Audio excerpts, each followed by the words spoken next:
Mark Magsayo di na makapaghintay para labanan si Tank Davis. Nagpost nga sa social media ang ating isa sa paboritong mandirigma sa Pilipinas, exciting fighter, one punch knockout artist Mark Magnifico Magsayo, sa kanyang social media account ng Can't Wait. Hindi na nga daw makapaghintay si Magsayo, pero hindi naman niya sinabi kung ano yung di na niya mahintay. Kalakip ang video na niraratrat niya ang Cobra Bag. Baka ang paglalabanan nila ni boxing superstar at isa sa face of the boxing ngayon na si Gervonta Tank Davis ang atat ng mangyari ni Mark Magsayo.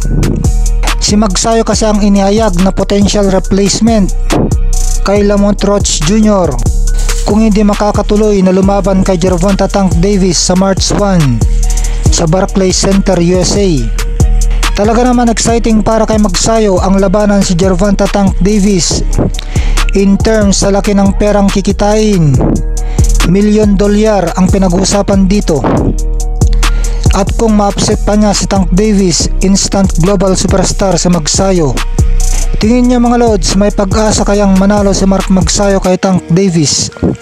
5 libra ang lamang ni Davis kay Magsayo sa bigat ng division na pinaglalabanan niya.